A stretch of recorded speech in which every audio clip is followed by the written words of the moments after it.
네, 여러분 유튜브 설춘한 캠퍼스입니다. 자, 앞으로는 부동산 경매와 관련된 내용들도 제가 PPT를 잘 정리해서 여러분들에게 정말 유익하고 유용한 정보를 제공하도록 하겠습니다. 유료와 같은 내용을 무료화해서 최선을 다해서 여러분과 함께 하고 싶습니다.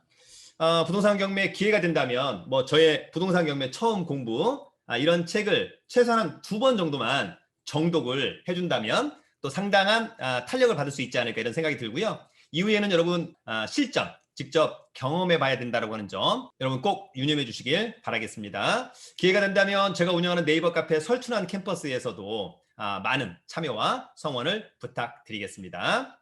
자, 그러면 오늘 간단하게 설춘환 교수와 함께하는 지금부터 경매다. 2020년도 하반기, 2021년도, 2022년도 경매 매물은 상당히 폭증할 것으로 보입니다. 그래서 여러분 사전에 경매 준비를 철저히 해야만 한다. 저는 유료 동영상 사이트 설춘환 캠퍼스를 운영하고 있습니다. 부동산 경매, MPL, 세관공매, 부동산 투자와 관련된 내용 한번 참고하시면 좋을 것 같고요. 어쨌거나 저희 네이버 카페 설춘환 캠퍼스도 많은 성원을 부탁드리도록 하겠습니다. 자, 여러분 2021년도 정말 최고의 재테크는 부동산 경매. 다음에는 제가 이제 부실채권 MPL을 한번 또 이야기할 텐데요. 어쨌거나 부동산 경매만큼 좋은 투자 재테크는 없다. 특히 아파트 가격 등등 너무 불확실하잖아요, 여러분. 그죠? 예, 그럴 때는 무조건 싸게 사야만 한다. 그런 방법 중에 부동산 경매만한 것은 없지 않나 이런 생각이 듭니다. 자, 일단 여러분 내년도에 지금도 마찬가지입니다만 자, 앞으로 여러분 계속해서 저금리 당분간 유지되겠죠. 그죠? 예, 당분간 유지될 것 같고요. 풍부한 유동성 유지가 될 것 같고 지금 미국의 연체율이 좀 상당히 심각하다라고 하는 부분이 있는데 우리나라도 연체율이 조금씩 증가하고 있는 그런 부분이 있는 것 같습니다. 그러나 이제 우리나라는 실물 경기가 썩 유쾌한 것은 아니죠. 코로나19도 있었습니다만 그러나 실물 경기는 좋지 않은데도 불구하고 아파트 값은 정말 천장을 모를 정도로 천정부지 가고 있다. 과연 어떻게 될 거냐? 이렇게 경기와 아파트 값이 거꾸로 과연 언제까지 갈까? 계속해서 그렇게 가기는 어렵지 않나 이런 생각을 한번 해보기도 합니다. 여러분들이 이런 부분을 한번 잘 참고하셔가지고 스스로가 이제 한번 예측해보는 그런 부분들 가졌으면 좋겠다 이런 생각을 한번 해보기도 합니다. 자, 일단 여러분 부동산 가격에서 가장 중요한 핵심이 뭡니까? 바로 여러분 금리입니다. 이자율. 그런데 지금의 금리는 엄청 낮죠. 예, 우리나라도 낮고 미국도 낮고 사실은 2019년도 상반기에 연준의 파월 의장이 미국이 앞으로 한 3번 정도 기준금리를 올려서 2019년 말에는 한 3% 정도 될 거다라고 공언했었습니다만 특별한 변수 코비드19 터지고 나서 오히려 제로 금리로 순발력 있게 가는 파월 의장 상당히 멋있다 이런 말씀을 좀 드리고 싶습니다. 그런데 계속해서 기준금리가 제로금리를 또 갈 수만은 없잖아요. 그죠? 예, 중요한 건 저는 오히려 기준금리의 상승 가능성이 있다. 왜 그러냐? 실물 경기가 점점 좋아지고 있다라고 보는 거죠. 그죠? 네, 그래서 개인적으로 본다면 미국의 경기가 상당히 중요할 것으로 보이고 미국의 경기가 좋아진다면 기준금리가 올라갈 것으로 보이고 우리나라 실물 경기도 좋아진다면 우리나라 기준금리 미국 기준금리 따라서 같이 동반 상승할 가능성이 상당히 높은데 앞으로 여러분 부동산 값 특히 아파트 값의 변곡점은 금리에 달려 있다고 해도 거의 과언이 아니지 않나 이런 생각이 들고요. 다만 이제 실물 경기가 완전히 망할 거냐라고 하는 점이 있었던 건데 이번 3분기 실적이 조만간 발표가 됩니다, 여러분. 그죠? 네, 11월 16일 날 3분기 실적이 발표가 되는데 얼마 전에 발표된 삼성의 이를테면 3분기 실적 잠정치지만 어닝 서프라이즈 그죠? 예, 모든 컨센서스가 그렇게 또 이해하고 있다라고 하는 측면. 그렇다면 우리나라 실물 경기도 점차 좋아지고 있는 것은 아닌가 이런 생각이 듭니다. 다만 일부 업종은 여전히 어렵다. 뭐 항공, 여행 뭐 등등 그죠? 예, 그런 부분들을 잘 감안 한번 하셔가지고 부동산 경기 어떻게 될 거냐를 한번 잘 따져보면 좋을 것 같습니다.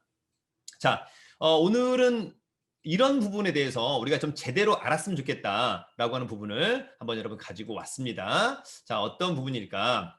자, 여러분 우리가 이제 경매를 좀 잘 해야 된다. 특히 여러분 내년도, 내후년도 경매 매물은 뭐 폭증할 것으로 보이는데 가장 대표적인 상품은 공장이 엄청 나올 것으로 보입니다. 그래서 입지가 좋은 공장, 그 다음에 상가, 지금 코비드19의 최고의 어떤 직격탄을 맞고 있다. 마지막으로 아파트 같은 경우에도 너무 금액이 높다라고 한다면 사실 이제 수요층이 그죠? 약간 힘들어할 수 있겠다라고 하는 점이 있어서 오히려 아파트도 좀 나올 수 있겠다. 다만 낙찰가율은 당분간은 좀 올라갈 수 있겠다. 뭐 이런 생각 한번 해볼 수 있을 것 같습니다. 그런데 경매를 잘하기 위해서는 우리가 조금 사전에 공부를 좀 해둬야 된다. 준비 작업 필요하다라고 하는 점이 있었습니다. 그래서 여러분 먼저 기본법을 조금은 또 숙지해야 된다. 그래서 경매와 관련된 법률이 민사집행법. 네, 그래서 여러분 민사집행법 법조문을 좀 읽어봐 주는 그런 부분들. 가급적이면 소법전 정도를 서점에서 하나 사서 한번 좀 본다. 여러분 그래도 집안의 품격은 최소한 법전은 하나 있어야 되지 않겠나? 어쨌든 좀 하나 정도 있었으면 좋겠다라고 말씀을 드리고요.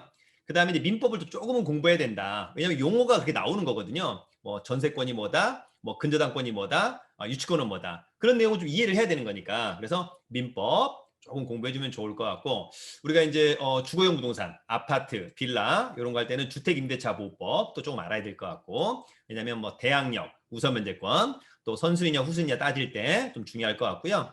상가라면 또는 오피스텔이라고 한다면 상가건물 임대차 보호법 조금은 알아야 되겠다. 그죠? 환산보증금은 뭐고, 이를테면 각 지역별 환산보증금, 또 대항력 우선면제권, 10년 계약갱신요구권 이런 내용들을 조금은 알아야 될 것으로 보입니다. 그래서 여러분 기본법을 조금은 숙지를 해야 한다. 그리고 여러분 어떻습니까? 그 다음에 이제 경매를 좀 알아야 되는데 경매 매물이 뭐가 나왔는지를 좀 봐야 되는 거잖아요. 그래서 경매 물건에 대한 검색 이거 여러분 집에서 다 할 수 있죠. 부산에 있는 거, 제주도에 있는 거, 인천에 있는 거 다 한 방에 할 수 있습니다. 최대의 강점 어디서 보냐? 대법원 경매정보 사이트. 대법원 사이트 노. 대법원 경매정보 사이트.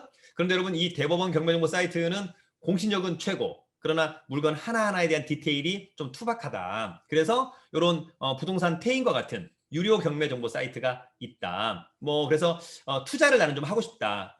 롱텀으로. 그렇다면 뭐 부동산 태인이나 뭐 지지 옥션이나 뭐 스피드 옥션이나 굿 옥션이나 이런 사이트를 좀 하나 정도 봐주면 좋겠다. 저는 이제 태인을 많이 봤기 때문에 태인이 상당히 좋아 보입니다. 그래서 사이트를 통해서 내가 잘 아는 지역, 만약에 제가 살고 있는 서울 강서구의 어떤 아파트, 또 상가, 또 저의 사무실이 있는 현재 여기 용산의 상가, 빌딩 이런 것들, 그죠? 물건을 검색해서 간단하게 권리 분석을 해요. 예, 그리고 그렇게 어렵지 않다면 어떻습니까? 현장을 가서 현장 분석하는 거죠, 그죠? 네, 그래서 지역 분석과 물건 분석. 그래서 우리가 이제 아파트라고 한다면 여러분 지역 분석 별게 아니죠? 야, 교통이 어떠냐, 역세권이냐, 또 교육은 어떠냐, 초등학교, 중학교, 고등학교, 편의시설은 어디 있느냐, 백화점은 어디 있느냐, 마트는 어디 있느냐, 또 이를테면 공원은 어디쯤에 있느냐, 이런 것들, 그죠? 예, 지역 분석. 그 다음에 아파트에 대한 물건 분석 중요하죠. 이를테면 단지의 크기, 시공사 브랜드, 층과 향, 그죠? 또 이를테면 평판, 조경, 뭐 보안, 다양한 것들, 그죠? 이런 것들이 이제 물건 분석 그런 것들을 하고 마지막으로 어디 갑니까? 중개사무소 한 두세 군데 들러서 그 지역에 대한 평판, 호재나 악재, 그죠? 예, 이런 부분들, 가격의 흐름, 매물의 개수, 예, 이런 것들을 좀 체크하면 좋을 것 같습니다. 그래서 현장 분석하고 그 다음에 괜찮아. 요 정도 금액이면 내가 낙찰을 받았으면 좋겠다. 예, 그럼 어떻습니까? 마지막 대교 돌아가셔가지고 권리 분석. 권리 분석의 핵심 뭡니까? 매각 물건 명세서. 매각기일이 일주일 안에 남았을 때 누구나 볼 수 있는 대법원 경매정보 사이트에 매각 물건 명세서. 사실 여러분 권리 분석은 매각 물건 명세서 하나만 봐도 사실은 뭐 문제가 없다. 이렇게 좀 정리해 볼 수 있을 것 같습니다. 그래서 권리 분석을 하는 거죠. 물론 추가로 뭐 등기부도 떼보고 건축물 대장, 토지 대장, 토지이용 계획 확인서 이런 것들을 발급받아서 권리 분석했더니 문제 없어. 그래서 요 정도 금액이면 나쁘지 않을 것 같아요. 예, 그러면 경매 절차 중에 경매 매각기일, 동의어로 입찰기일 날 신분증, 도장, 입찰 보증금 가지고 가서 입찰에 참여한다.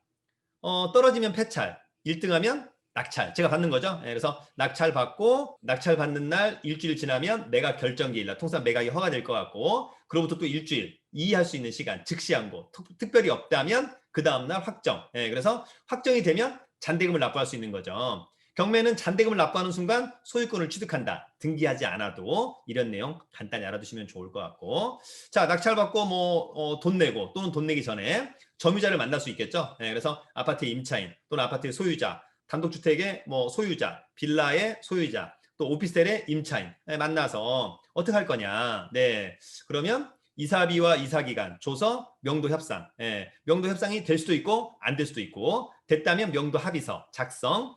그럼에도 불구하고 나중에 그 사람이 안 나갈 수 있으니까 기계적으로 인도명령 결정을 받아둔다. 그럼 나중에 그 사람들하고 협의해서 잘 나가면 좋은데 안 나갈 때, 또 협상이 돼서 안 나갈 때 우리는 누군가한테 부탁해야 된다. 명도를 집행관이라는 사람한테 있다. 집행관이라고 하는 분이 명도해주겠다. 강제집행. 그러려면 뭐가 필요하다? 인도명령 결정문이 필요하다라고 하는 점 여러분들 꼭 기억을 해두시면 좋을 것 같고요. 앞으로 제가 여러분들에게 주는 지식들은 바로 이제 요런 부분들, 사이트 권리 분석, 현장 분석, 인도, 명도, 강제 집행, 경매 절차, 이런 전방위적인 부분을 제가 계속해서 어떠한 순서에 입각해서 여러분들에게 좀 최선을 다해서 정보를 제공하도록 하겠습니다. 그럴 거니까 여러분들도 저희 유튜브 설춘한 캠퍼스 많은 사랑을 좀 부탁을 드리도록 하겠습니다. 자, 여러분, 요즘에 이제 아파트 값이 너무 많이 뜨다 보니까 사람들이 너무 어때요, 여러분? 그죠? 패닉 바잉. 그 다음에 막 스트레스 엄청 받는다. 이런 분들 너무 많으신 것 같아요. 근데 여러분, 사지 않을 거라면 일단 답이 없는 거 아닙니까? 그럴 때는 좀 차분하게 여유를 가졌으면 좋겠다. 사실 여유를 가지려고 하더라도 또 옆에 누구 엄마는 또 누구 아빠는 또 벌었다. 사실 근데 이럴 때 가장 아쉬운 사람은 한 6개월 전, 또 1년 전에 아파트를 파는 사람들, 여러분 그런 사람들도 생각해 보면, 그죠? 제가 이제 아는 지인분의 그런 분이 상당히 많은데요. 차라리 살려고 했는데 못 샀다라고 하는 것보다는 갖고 있었다가 파는 사람 너무 억울하잖아요, 여러분, 그죠? 저희 선배 중에 어떤 분은 5년 전, 6년 전에 새 아파트를 팔았는데 지금 가격이 2배, 3배 떠가지고 정말 힘든 사람이 있습니다. 그래서 여러분 이럴 때는 좀 여유를 가집니다. 네, 그 다음에 여러분 좀 여유를 가지면서 또 다른 방법으로 또 돈을 또 벌면 되는 거잖아요, 그죠? 그래서 제가 저와 함께하는 주식을 통해서, 그죠?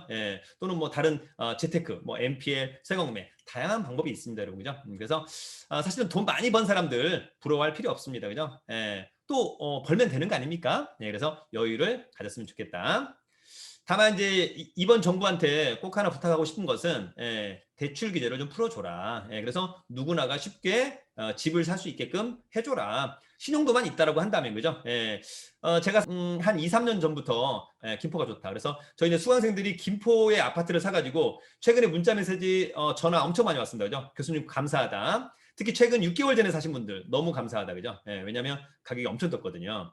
그러나 이제 못 사신 분들이 있어요. 근데 너무 가격이 높다 보니까 대출을 안 해주면 너무 어려운 상황이 됐다. 그래서 예전에는 제가 이제 고뇌에 찬 어떤 정부의 대책이었다라고 말씀을 좀 드립니다만, 일단은 좀 대책은 상당히 좀 아쉬웠다. 다만 지금이라도 대출 규제를 풀어줘서 누구라도 집을 살려고 한다면 사게끔 해줘야 된다라고 하는 점. 다만 이제 그 사람이 돈을 갚을 수 있는 능력이 되느냐 여부는 좀 판단을 해야 되겠습니다만, 그러나 대출 규제는 전폭적으로 풀어줘야만 한다라고 하는 점을 말씀을 좀 드리고 싶습니다.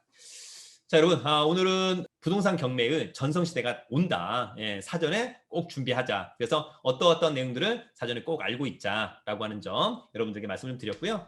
궁금한 게 있으면 저희 네이버 카페 설춘한 캠퍼스에 질문을 올려주시면 제가 또 최선을 다해서 답변을 드리도록 하겠습니다.